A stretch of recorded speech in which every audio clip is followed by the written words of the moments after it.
విజయ్కి ఇప్పుడు ఉండేటటువంటి అతిపెద్ద సమస్య ముందున్నది ముసళ్ళ పండగ. పాపం ఆ మాట అనకూడదు, కానీ ఇప్పుడు ఎదురయ్యే సమస్య ఏంటంటే అదే ఇప్పుడు కొంతమంది ట్రోల్ చేస్తున్నారు కదా. ప్రమోద్ మహాజన్ అప్పట్లో మాట్లాడినటువంటి స్పీచ్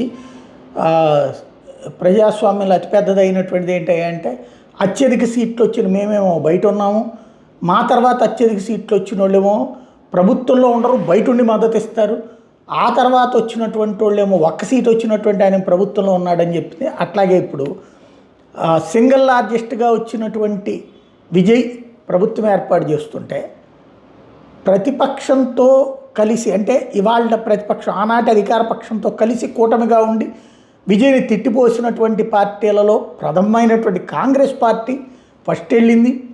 ఆ తర్వాత నిరంతరం తిట్టిపోసినటువంటి కమ్యూనిస్టులు ఇప్పుడు వెళ్ళి ప్రభుత్వానికి మద్దతు, కానీ బయట నుండి మద్దతు.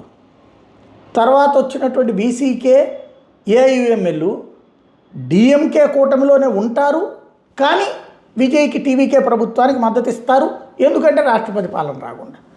ఇట్లాగుంటే రేపు ప్రతి బిల్లుకి తలనొప్పే. స్టాలిన్ ఒప్పుకుంటేనే బిల్లులు అమలు అవుతాయి, స్టాలిన్ ఒప్పుకోకపోతే విజయ్ ఏం చేయలేడు. ఎందుకు? వీళ్ళు ఆ కూటమిలో ఉన్నామంటున్నారు. దినదినగండ నూరేళ్ల ఆయుష్. ఏఐఏడిఎంకే చీలి ఏదో వచ్చే అవకాశం ఉంది. అప్పటిదాకా అయితే సమస్య. ఇవాళకి మళ్ళీ ఈ 2-3 రోజులు ఒక రకంగా హీరో కాస్త కమెడియన్ అయ్యాడు విజయ్. ఏది పరిగెత్తుకుని ప్రతిసారి ఒక లెటర్ రాగానే ఇద్దరు మద్దతు అనగానే పరిగెత్తుకుంటూ గవర్నర్ దగ్గరికి వెళ్ళడం, గవర్నర్ అనుమతించలేదంటాం, మళ్ళీ వెళ్ళటం, మళ్ళీ అనుమతించలేదంటాం. చివరికి ఇవాళ కూడా అట్లా లెటర్లు రాగానే పరిగెత్తుకుంటూ వెళ్ళిపోకూడదు గవర్నర్ బంగ్లాకి. ముందు మనం ఆ లెటర్లన్నీ క్రోడీకరించుకుని ఫైల్ తయారు చేసుకుని గవర్నర్ అపాయింట్మెంట్ కోరి వెళ్ళాలి. అలా కాకుండా పరిగెత్తుకుంటూ వెళ్ళేటప్పటికి ఆ గవర్నర్ బంగ్లా దగ్గరికి వెళ్తుంటే, అయ్యా మీకు అనుమతి లేదు, మీరు అడగలేదు కదయ్యా, మీరు ఏ పర్మిషన్ అడగబోబట్టి ఆయన ఏమో కేరళ టూర్ పెట్టేసుకున్నాడు, ఆయన వెళ్ళబోతున్నాడంటే ఇక దాంతో మళ్ళీ ప్రెస్ ముందుకు వచ్చేసేసి కమ్యూనిస్టులు ఇంకేముంది గవర్నర్ అన్యాయం చేసేస్తున్నాడు, ఈ కుట్రల్ని సహించం, తీవ్ర పరిణామాలు ఎదురుతాయి, ప్రజలు అట్లాంటి ఇచ్చేస్తారు, ఇట్లాంటి సొల్లి కబుర్లు అంతా చెప్పేశారు. గవర్నర్ అదృష్టవశాత్తు ఆయన కేరళ టూర్ వాస్తవంగా అయితే వెళ్ళిపోవాలి, నైట్ 7ంటికి ఆయనకి అది ఫ్లైట్ ఉంది.